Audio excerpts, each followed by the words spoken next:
ಸ್ವಾಭಿಮಾನಿ ಸಮಾವೇಶ ಏನೋ ಇದೀಗ ಜನ ಕಲ್ಯಾಣ ಸಮಾವೇಶವಾಗಿ ಮಾರ್ಪಾಟಾಗಿದೆ. ಆದರೆ ಸ್ವಾಭಿಮಾನಿ ಸಮಾವೇಶವನ್ನು ಆಯೋಜನೆ ಮಾಡಿದ್ದ ಉದ್ದೇಶ ಈಡೇರಿದ್ದಿದ್ರೆ ಏನಾಗಿರ್ತಾ ಇತ್ತು, ಯಾವ ಉದ್ದೇಶಕ್ಕೋಸ್ಕರ ಈ ಸ್ವಾಭಿಮಾನಿ ಸಮಾವೇಶವನ್ನು ಮಾಡುವ ಪ್ರಯತ್ನ ಮಾಡಲಾಗ್ತಾ ಇತ್ತು, ಅದರ ಚಿತ್ರಣ ಹೇಗೆ ಬದಲಾಯಿತು ಅಂತ ಹೇಳಿ ಗಮನಿಸ್ತಾ ಹೋಗೋಣ. ಸ್ವಾಭಿಮಾನಿ ಸಮಾವೇಶವನ್ನು ಆಯೋಜನೆ ಮಾಡಿದ್ದೇನೆ, ಅದರ ಪಾಂಪ್ಲೆಟ್ಗಳನ್ನು ಹಂಚುವ ಸಂದರ್ಭದಲ್ಲೇನೆ ಮೂಢ ವಿಚಾರಕ್ಕೆ ಸಂಬಂಧಪಟ್ಟಂತೆ ಸಿದ್ದರಾಮಯ್ಯನವರ ಮೇಲೆ ಬಂದಿರುವ ಕಳಂಕವನ್ನು ಹೊಡೆದೋಡಿಸಿ ಜನರ ಮನಸ್ಸಿನಲ್ಲಿ ಸಿದ್ದರಾಮಯ್ಯ ಈ ದಿನಕ್ಕೂ ಕೂಡ ವರ್ಚಸ್ವಿ ನಾಯಕ ಅನ್ನೋದನ್ನ ಮನದಟ್ಟು ಮಾಡೋ ಪ್ರಯತ್ನ ಈ ಸ್ವಾಭಿಮಾನಿ ಸಮಾವೇಶದ ಉದ್ದೇಶ ಆಗಿತ್ತು.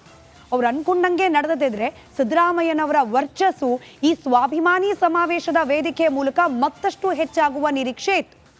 ಆದರೆ ಡಿ.ಕೆ. ಶಿವಕುಮಾರ್ ಅವರ ಎದುರು ಇದೀಗ ಈ ಉದ್ದೇಶ ಮಂಡಿ ಊರೋ ಹಾಗಾಗೋಯ್ತು.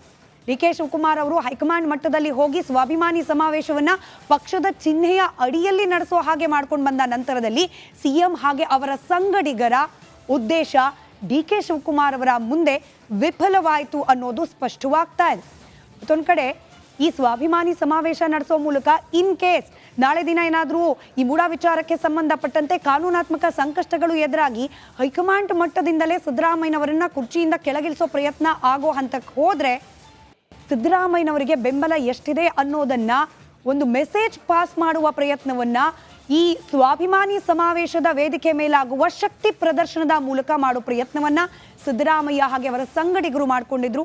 ಹೈಕಮಾಂಡ್ ನಾಯಕರ ಎದುರು ಸಿದ್ದರಾಮಯ್ಯನವರಿಗಿರುವ ಬೆಂಬಲದ ಶಕ್ತಿ ಪ್ರದರ್ಶನ ಮಾಡುವ ಉದ್ದೇಶವನ್ನ ಹೊಂದಲಾಗಿತ್ತು. ಆದರೆ ಇದೀಗ ಸ್ವಾಭಿಮಾನಿ ಅಲ್ಲ, ಬದಲಾಗಿ ಪಕ್ಷದ ಹೆಸರಲ್ಲಿ ಪಕ್ಷದ ಚಿಹ್ನೆ ಅಡಿಯಲ್ಲಿ ಸಮಾವೇಶ ಅಂತ ಹೇಳೋ ಮೂಲಕ ಇಲ್ಲಿ ವ್ಯಕ್ತಿ ಮುಖ್ಯವಲ್ಲ, ಪಕ್ಷವೇ ಮೊದಲು ಅನ್ನೋ ಸಂದೇಶವನ್ನ ಸಾರುವ ಪ್ರಯತ್ನವನ್ನ ಡಿ.ಕೆ. ಶಿವಕುಮಾರ್ ಅವರು ಮಾಡಿದ್ದಾರೆ.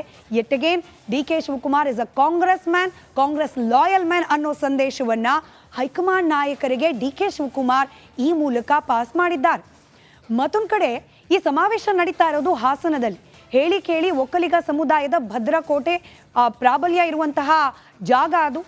ಒಕ್ಕಲಿಗರ ಕೋಟೆಯಲ್ಲಿ ಸಿದ್ದರಾಮಯ್ಯನವರು ಪ್ರಾಬಲ್ಯ ಸಾಧಿಸುವ ಪ್ರಯತ್ನ, ಒಂದು ಕಡೆಯಲ್ಲಿ JDS ಅಥವಾ ನೇರವಾಗಿ ದೊಡ್ಡಗೌಡರು ಹಾಗೆ ಕುಮಾರಸ್ವಾಮಿ ಅವರ ವಿರುದ್ಧ ಟಕ್ಕರ್ ಕೊಡುವ ಪ್ರಯತ್ನ, ಅದರ ಜೊತೆಯಲ್ಲೇ ಒಕ್ಕಲಿಗ ನಾಯಕರು ಅಂತ ಗುರುತಿಸಿಕೊಂಡಿರುವ ತಮ್ಮ ಪಕ್ಷದವರೇ ಆದ ಡಿ.ಕೆ. ಶಿವಕುಮಾರ್ ಅವರಿಗೂ ಕೂಡ ಒಂದು ಖಡಕ್ ಸಂದೇಶ ಕೊಡುವ ಪ್ರಯತ್ನವನ್ನ ಸ್ವಾಭಿಮಾನಿ ಸಮಾವೇಶದ ಮೂಲಕ ಮಾಡಲಾಗ್ತಾ ಇತ್ತು. ಆದರೆ ತಮ್ಮ ನೆಲದಲ್ಲಿ ತಮಗೆ ಸೆಡ್ಡು ಹೊಡೆಯುವ ಪ್ರಯತ್ನವನ್ನ ಸಿದ್ದರಾಮಯ್ಯನವರು ಮಾಡಿದಾಗ ಅದಕ್ಕೆ ಬ್ರೇಕ್ ಹಾಕುವಲ್ಲಿ ಯಶಸ್ವಿಯಾಗಿದ್ದಾರೆ ಡಿ.ಕೆ. ಶಿವಕುಮಾರ್. ಜಂಟಿಯಾಗಿ ಇದೀಗ ಸಮಾವೇಶದ ವೇದಿಕೆಯನ್ನ ಏರ್ತಾರೆ.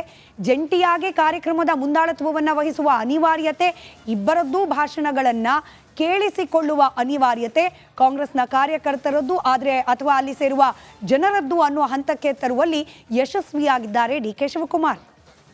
ಈ ಸ್ವಾಭಿಮಾನಿ ಸಮಾವೇಶ ಅಂದುಕೊಂಡಂಗೆ ಆಗಿದ್ರೆ ಸಿದ್ದರಾಮಯ್ಯನವರ ಬೆಂಬಲಿತ ನಾಯಕರಿಗೆ ಒಂದು ಬೂಸ್ಟರ್ ಡೋಸೇಜ್ ಸಿಗ್ತಾ ಇತ್ತು. ಸಾಲು ಹಗರಣದ ಆರೋಪ, ಸಿದ್ದರಾಮಯ್ಯನವರ ನಾಯಕತ್ವದ ಬಗ್ಗೆ ಪ್ರಶ್ನೆಗಳು, ಖುದ್ದು ಸಿದ್ದರಾಮಯ್ಯನವರ ಮೇಲೆ ಮೂಢ ಹಗರಣ ತನಿಖೆಯನ್ನು ಎದುರಿಸುವ ಹಂತಕ್ಕೆ ಬಂದು ನಿಂತಿದ್ದಾರೆ. ಎಲ್ಲೋ ವೀಕ್ ಆದ್ರ ಸಿದ್ದರಾಮಯ್ಯನವರು, ಆ ಮೂಲಕ ವೀಕ್ ಆಗ್ತಿದ್ದಾರಾ ಸಿದ್ದರಾಮಯ್ಯ ಬೆಂಬಲಿಗ ನಾಯಕರು ಅನ್ನೋ ಹಂತದಲ್ಲಿ ಚರ್ಚೆ ನಡೀತಿರುವಾಗ ಈ ಒಂದು ಸ್ವಾಭಿಮಾನಿ ಸಮಾವೇಶವನ್ನು ನಡೆಸಿ ಅದನ್ನು ಯಶಸ್ವಿಗೊಳಿಸಿ ನಮಗಿರುವ ಜನ ಬೆಂಬಲ ಕಡಿಮೆ ಆಗಿಲ್ಲ ಅನ್ನೋ ಸಂದೇಶವನ್ನ ಸಾರೋ ಮೂಲಕ ಮತ್ತೊಮ್ಮೆ ಪುನಶ್ಚೇತನಗೊಳ್ಳುವ ಪ್ರಯತ್ನವನ್ನ ಸಿದ್ದರಾಮಯ್ಯನವರ ಬೆಂಬಲಿಗರ ನಾಯಕರು ಮಾಡ್ತಾ ಇದ್ರು. ಆದರೆ ಹೈಕಮಾಂಡ್ ಮಟ್ಟದಲ್ಲಿ ಇಡೀ ಪ್ಲಾನ್ ಅನ್ನೇ ಚೇಂಜ್ ಮಾಡಿಸುವಲ್ಲಿ ಯಶಸ್ವಿಯಾದ್ರು ಡಿ.ಕೆ. ಶಿವಕುಮಾರ್. ಸಿದ್ದರಾಮಯ್ಯನವರ ಬೆನ್ನಿಗೆ ನಿಂತಿದ್ದ ನಾಯಕರು ಇದೀಗ ಹಿಂದೆ ಸರಿಯುವಂತಹ ಪರಿಸ್ಥಿತಿ. ನಾವು ಅದನ್ನು ಬಹಿರಂಗವಾಗಿ ಗಮನಿಸಿದ್ವಿ. ಡಿ.ಕೆ. ಶಿವಕುಮಾರ್ ಅವರು ಹೈಕಮಾಂಡ್ ಮಟ್ಟದಲ್ಲಿ ಹೋಗಿ ಹೆಸರು ಚೇಂಜ್ ಮಾಡ್ಕೊಂಡು ಬಂದು ಇದು ಜನಕಲ್ಯಾಣ ಸಮಾವೇಶ ಅಂತೇಳಿ ಹೆಸರಿಸಿ ಅದರ ಕಾರ್ಯವೈಖರಿ ರೂಪುರೇಷೆ ನಿರ್ಧಾರ ಮಾಡ್ಲಿಕ್ಕೆ ಸಭೆ ಕರೆದ್ರೆ ಯಾರೆಲ್ಲ ಮುಂಚೂಣಿಯಲ್ಲಿ ಹೋಗ್ತಾ ಇದ್ರಲ್ಲ ಸಿದ್ದರಾಮಯ್ಯನವರ ಹೆಸರಲ್ಲಿ ಸಮಾವೇಶ ಮಾಡಲಿಕ್ಕೆ, ಆ ಎಲ್ಲ ನಾಯಕರು ಕೂಡ ಈ ಸಭೆಗೆ ಗೈರಾಗಿದ್ರು. ಸ್ವಾಭಿಮಾನಿ ಸಮಾವೇಶ ಮಾಡಲಿಕ್ಕೆ ಸ್ಥಳ ಪರಿಶೀಲನೆ ಮಾಡಿದವರು, ಕಾಂಗ್ರೆಸ್ ಕಚೇರಿಯಲ್ಲಿ ಕೂತು ಬ್ಲೂ ಪ್ರಿಂಟನ್ನು ರೆಡಿ ಮಾಡಿದವರು, ಹಾಗೆ ಮೀಟಿಂಗ್ಗಳನ್ನು ಮಾಡಿದವರು ಎಲ್ಲರೂ ಕೂಡ ಡಿ.ಕೆ. ಶಿವಕುಮಾರ್ ಅವರ ನೇತೃತ್ವದಲ್ಲಿ ನಡೆದ ಸಭೆಯಿಂದ ಬ್ಯಾಕ್ಔಟ್ ಆದರೂ, ಹಿಂದೆ ಸರಿದ್ರು. ಅಲ್ಲಿಗೆ ಸ್ವಾಭಿಮಾನಿ ಸಮಾವೇಶ ಯಾವ ಉದ್ದೇಶದಿಂದ ನಡೀತಾ ಇತ್ತೋ ಆ ಉದ್ದೇಶ ಬದಲಾಗಿ ಇದೀಗ ಕಾಂಗ್ರೆಸ್ ಪಕ್ಷದಿಂದ ಆಯೋಜನೆಗೊಂಡಿರುವ ಸಮಾವೇಶ ಆಗಿದೆ. ಹಾಗಾಗಿ ಕುತೂಹಲ, ನಾಳೆ ನಡೆಯಲಿರುವ ಸಮಾವೇಶ ಯಾವ ಮಟ್ಟಿನ ಜೋಶ್ನಲ್ಲಿ ನಡೆಯುತ್ತೆ ಅನ್ನೋ ಅಂದಾಜಿತ್ತು ಪ್ರಾರಂಭಿಕ ಹಂತದಲ್ಲಿ. ಅದೇ ಜೋಶ್ನಲ್ಲಿ ನಡೆಯುತ್ತಾ? ಯಾವೆಲ್ಲ ಅಂಶಗಳನ್ನು ಗಮನದಲ್ಲಿಟ್ಕೊಂಡು ಆ ಉದ್ದೇಶವನ್ನು ಈಡೇರಿಸುವ ಸಲುವಾಗಿ ವೇದಿಕೆ ನಿರ್ಮಾಣವಾಗಿತ್ತು, ಆ ಉದ್ದೇಶಗಳು ನೆರವೇರುತ್ತಾ? ಸಿದ್ದರಾಮಯ್ಯನವರ ಮಾಸ್ ಲೀಡರ್ಶಿಪ್ ಅನ್ನ ಮತ್ತೊಮ್ಮೆ ಮನದಟ್ಟು ಮಾಡೋ ಪ್ರಯತ್ನವನ್ನ ಈ ವೇದಿಕೆ ಮೂಲಕ ಮಾಡ್ಲಿಕ್ಕೆ ಹೊರಟಿದ್ರು, ಆ ಉದ್ದೇಶ ಈಡೇರುತ್ತಾ? ಹೀಗೆ ಅನೇಕ ಪ್ರಶ್ನೆಗಳಿಗೆ ಕುತೂಹಲಕ್ಕೆ ಕಾರಣವಾಗ್ತಾ ಇದೆ ನಾಳಿನ ಸಮಾವೇಶ. ಕಾದ್ ನೋಡೋಣ. ಹಾಸನದಲ್ಲಿ ನಡೆಯುವ ಈ ಜನಕಲ್ಯಾಣ ಸಮಾವೇಶ ಅಸಲಿಗೆ ಜನರ ಕಲ್ಯಾಣಕ್ಕೋಸ್ಕರ ಆಗತ್ತಾ, ಅಥವಾ ಅಲ್ಲೂ ಕೂಡ ವೈಯಕ್ತಿಕ ಪ್ರತಿಷ್ಠೆಯ ಪ್ರದರ್ಶನ ಆಗತ್ತಾ ಅನ್ನೋದನ್ನ. ಎನಿವೆ, ಸ್ವಾಭಿಮಾನಿ ಸಮಾವೇಶ ಏನೋ ಇದೀಗ ಜನ ಕಲ್ಯಾಣ ಸಮಾವೇಶವಾಗಿ ಮಾರ್ಪಾಟಾಗಿದೆ. ಆದರೆ ಸ್ವಾಭಿಮಾನಿ ಸಮಾವೇಶವನ್ನು ಆಯೋಜನೆ ಮಾಡಿದ್ದ ಉದ್ದೇಶ ಈಡೇರಿದ್ದಿದ್ರೆ ಏನಾಗಿರ್ತಾ ಇತ್ತು? ಯಾವ ಉದ್ದೇಶಕ್ಕೋಸ್ಕರ ಈ ಸ್ವಾಭಿಮಾನಿ ಸಮಾವೇಶವನ್ನ ಮಾಡುವ ಪ್ರಯತ್ನ ಮಾಡಲಾಗ್ತಾ ಇತ್ತು? ಅದರ ಚಿತ್ರಣ ಹೇಗೆ ಬದಲಾಯಿತು ಅಂತ ಹೇಳಿ ಗಮನಿಸ್ತಾ ಹೋಗೋಣ. ಸ್ವಾಭಿಮಾನಿ ಸಮಾವೇಶವನ್ನು ಆಯೋಜನೆ ಮಾಡಿದ್ದೇನೆ, ಅದರ ಪಾಂಪ್ಲೆಟ್ಗಳನ್ನು ಹಂಚುವ ಸಂದರ್ಭದಲ್ಲೇನೆ ಮೂಢ ವಿಚಾರಕ್ಕೆ ಸಂಬಂಧಪಟ್ಟಂತೆ ಸಿದ್ದರಾಮಯ್ಯನವರ ಮೇಲೆ ಬಂದಿರುವ ಕಳಂಕವನ್ನ ಹೊಡೆದೋಡಿಸಿ ಜನರ ಮನಸ್ಸಿನಲ್ಲಿ ಸಿದ್ದರಾಮಯ್ಯ ಈ ದಿನಕ್ಕೂ ಕೂಡ ವರ್ಚಸ್ವಿ ನಾಯಕ ಅನ್ನೋದನ್ನ ಮನದಟ್ಟು ಮಾಡೋ ಪ್ರಯತ್ನ ಈ ಸ್ವಾಭಿಮಾನಿ ಸಮಾವೇಶದ ಉದ್ದೇಶ ಆಗಿತ್ತು. ಅವ್ರು ಅನ್ಕೊಂಡಂಗೆ ನಡೆದಿದ್ರೆ ಸಿದ್ದರಾಮಯ್ಯನವರ ವರ್ಚಸ್ಸು ಈ ಸ್ವಾಭಿಮಾನಿ ಸಮಾವೇಶದ ವೇದಿಕೆಯ ಮೂಲಕ ಮತ್ತಷ್ಟು ಹೆಚ್ಚಾಗುವ ನಿರೀಕ್ಷೆ ಇತ್ತು. ಆದರೆ ಡಿ.ಕೆ. ಶಿವಕುಮಾರ್ ಅವರ ಎದುರು ಇದೀಗ ಈ ಉದ್ದೇಶ ಮಂಡಿ ಊರೋ ಹಾಗಾಗೋಯ್ತು. ಡಿ.ಕೆ. ಶಿವಕುಮಾರ್ ಅವರು ಹೈಕಮಾಂಡ್ ಮಟ್ಟದಲ್ಲಿ ಹೋಗಿ ಸ್ವಾಭಿಮಾನಿ ಸಮಾವೇಶವನ್ನ ಪಕ್ಷದ ಚಿಹ್ನೆಯ ಅಡಿಯಲ್ಲಿ ನಡೆಸೋ ಹಾಗೆ ಮಾಡ್ಕೊಂಡು ಬಂದ ನಂತರದಲ್ಲಿ ಸಿಎಂ ಹಾಗೆ ಅವರ ಸಂಗಡಿಗರ ಉದ್ದೇಶ ಡಿ.ಕೆ. ಶಿವಕುಮಾರ್ ಅವರ ಮುಂದೆ ವಿಫಲವಾಯಿತು ಅನ್ನೋದು ಸ್ಪಷ್ಟವಾಗ್ತಾ ಇದೆ. ಮತ್ತೊಂದು ಕಡೆ ಈ ಸ್ವಾಭಿಮಾನಿ ಸಮಾವೇಶ ನಡೆಸೋ ಮೂಲಕ ಇನ್ ಕೇಸ್ ನಾಳೆ ದಿನ ಏನಾದರೂ ಈ ಮೂಢ ವಿಚಾರಕ್ಕೆ ಸಂಬಂಧಪಟ್ಟಂತೆ ಕಾನೂನಾತ್ಮಕ ಸಂಕಷ್ಟಗಳು ಎದುರಾಗಿ ಹೈಕಮಾಂಡ್ ಮಟ್ಟದಿಂದಲೇ ಸಿದ್ದರಾಮಯ್ಯನವರನ್ನ ಕುರ್ಚಿಯಿಂದ ಕೆಳಗಿಳಿಸೋ ಪ್ರಯತ್ನ ಆಗೋ ಹಂತಕ್ಕೆ ಹೋದ್ರೆ ಸಿದ್ದರಾಮಯ್ಯನವರಿಗೆ ಬೆಂಬಲ ಎಷ್ಟಿದೆ ಅನ್ನೋದನ್ನ ಒಂದು ಮೆಸೇಜ್ ಪಾಸ್ ಮಾಡುವ ಪ್ರಯತ್ನವನ್ನ ಈ ಸ್ವಾಭಿಮಾನಿ ಸಮಾವೇಶದ ವೇದಿಕೆ ಮೇಲಾಗುವ ಶಕ್ತಿ ಪ್ರದರ್ಶನದ ಮೂಲಕ ಮಾಡೋ ಪ್ರಯತ್ನವನ್ನ ಸಿದ್ದರಾಮಯ್ಯ ಹಾಗೆ ಅವರ ಸಂಗಡಿಗರು ಮಾಡಿಕೊಂಡಿದ್ರು. ಹೈಕಮಾಂಡ್ ನಾಯಕರ ಎದುರು ಸಿದ್ದರಾಮಯ್ಯನವರಿಗಿರುವ ಬೆಂಬಲದ ಶಕ್ತಿ ಪ್ರದರ್ಶನ ಮಾಡುವ ಉದ್ದೇಶವನ್ನ ಹೊಂದಲಾಗಿತ್ತು. ಆದರೆ ಇದೀಗ ಸ್ವಾಭಿಮಾನಿ ಅಲ್ಲ, ಬದಲಾಗಿ ಪಕ್ಷದ ಹೆಸರಲ್ಲಿ ಪಕ್ಷದ ಚಿಹ್ನೆ ಅಡಿಯಲ್ಲಿ ಸಮಾವೇಶ ಅಂತ ಹೇಳೋ ಮೂಲಕ ಇಲ್ಲಿ ವ್ಯಕ್ತಿ ಮುಖ್ಯವಲ್ಲ, ಪಕ್ಷವೇ ಮೊದಲು ಅನ್ನೋ ಸಂದೇಶವನ್ನ ಸಾರುವ ಪ್ರಯತ್ನವನ್ನ ಡಿ.ಕೆ. ಶಿವಕುಮಾರ್ ಅವರು ಮಾಡಿದ್ದಾರೆ.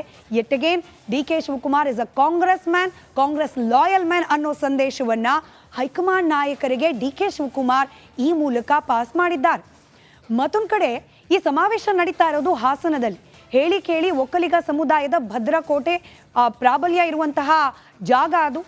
ಒಕ್ಕಲಿಗರ ಕೋಟೆಯಲ್ಲಿ ಸಿದ್ದರಾಮಯ್ಯನವರು ಪ್ರಾಬಲ್ಯ ಸಾಧಿಸುವ ಪ್ರಯತ್ನ, ಒಂದು ಕಡೆಯಲ್ಲಿ JDS ಅಥವಾ ನೇರವಾಗಿ ದೊಡ್ಡಗೌಡರು ಹಾಗೆ ಕುಮಾರಸ್ವಾಮಿ ಅವರ ವಿರುದ್ಧ ಟಕ್ಕರ್ ಕೊಡುವ ಪ್ರಯತ್ನ, ಅದರ ಜೊತೆಯಲ್ಲೇ ಒಕ್ಕಲಿಗ ನಾಯಕರು ಅಂತ ಗುರುತಿಸಿಕೊಂಡಿರುವ ತಮ್ಮ ಪಕ್ಷದವರೇ ಆದ ಡಿ.ಕೆ. ಶಿವಕುಮಾರ್ ಅವರಿಗೂ ಕೂಡ ಒಂದು ಖಡಕ್ ಸಂದೇಶ ಕೊಡುವ ಪ್ರಯತ್ನವನ್ನ ಸ್ವಾಭಿಮಾನಿ ಸಮಾವೇಶದ ಮೂಲಕ ಮಾಡಲಾಗ್ತಾ ಇತ್ತು. ಆದರೆ ತಮ್ಮ ನೆಲದಲ್ಲಿ ತಮಗೆ ಸೆಡ್ಡು ಹೊಡೆಯುವ ಪ್ರಯತ್ನವನ್ನ ಸಿದ್ದರಾಮಯ್ಯನವರು ಮಾಡಿದಾಗ ಅದಕ್ಕೆ ಬ್ರೇಕ್ ಹಾಕುವಲ್ಲಿ ಯಶಸ್ವಿಯಾಗಿದ್ದಾರೆ ಡಿ.ಕೆ. ಶಿವಕುಮಾರ್. ಜಂಟಿಯಾಗಿ ಇದೀಗ ಸಮಾವೇಶದ ವೇದಿಕೆಯನ್ನ ಏರ್ತಾರೆ. ಜಂಟಿಯಾಗಿ ಕಾರ್ಯಕ್ರಮದ ಮುಂದಾಳತ್ವವನ್ನು ವಹಿಸುವ ಅನಿವಾರ್ಯತೆ, ಇಬ್ಬರದ್ದೂ ಭಾಷಣಗಳನ್ನ ಕೇಳಿಸಿಕೊಳ್ಳುವ ಅನಿವಾರ್ಯತೆ ಕಾಂಗ್ರೆಸ್ನ ಕಾರ್ಯಕರ್ತರದ್ದು ಅಥವಾ ಅಲ್ಲಿ ಸೇರುವ ಜನರದ್ದು ಅನ್ನುವ ಹಂತಕ್ಕೆ ತರುವಲ್ಲಿ ಯಶಸ್ವಿಯಾಗಿದ್ದಾರೆ ಡಿ.ಕೆ. ಶಿವಕುಮಾರ್. ಈ ಸ್ವಾಭಿಮಾನಿ ಸಮಾವೇಶ ಅಂದುಕೊಂಡಂಗೆ ಆಗಿದ್ರೆ ಸಿದ್ದರಾಮಯ್ಯನವರ ಬೆಂಬಲಿತ ನಾಯಕರಿಗೆ ಒಂದು ಬೂಸ್ಟರ್ ಡೋಸೇಜ್ ಸಿಗ್ತಾ ಇತ್ತು.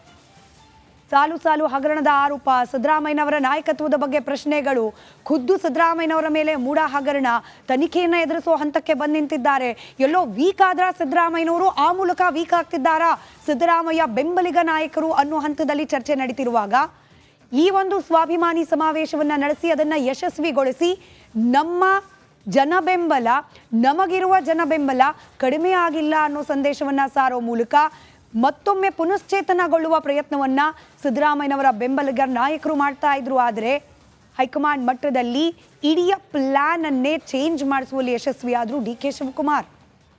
ಸಿದ್ದರಾಮಯ್ಯನವರ ಬೆನ್ನಿಗೆ ನಿಂತಿದ್ದ ನಾಯಕರು ಇದೀಗ ಹಿಂದೆ ಸರಿಯುವಂತಹ ಪರಿಸ್ಥಿತಿ. ನಾವು ಅದನ್ನು ಬಹಿರಂಗವಾಗಿ ಗಮನಿಸಿದ್ವಿ.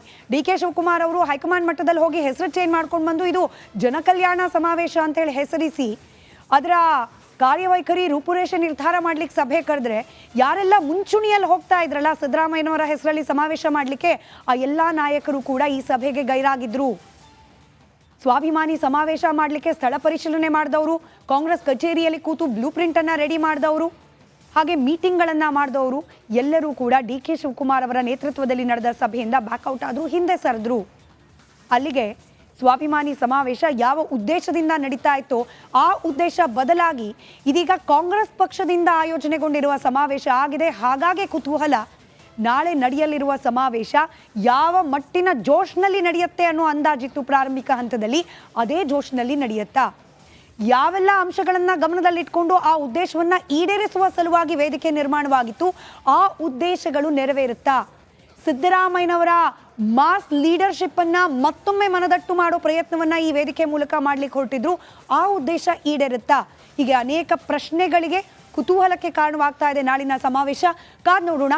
ಹಾಸನದಲ್ಲಿ ನಡೆಯುವ ಈ ಜನಕಲ್ಯಾಣ ಸಮಾವೇಶ ಅಸಲಿಗೆ ಜನರ ಕಲ್ಯಾಣಕ್ಕೋಸ್ಕರ ಆಗತ್ತಾ, ಅಥವಾ ಅಲ್ಲೂ ಕೂಡ ವೈಯಕ್ತಿಕ ಪ್ರತಿಷ್ಠೆಯ ಪ್ರದರ್ಶನ ಆಗತ್ತಾ ಅನ್ನೋದನ್ನ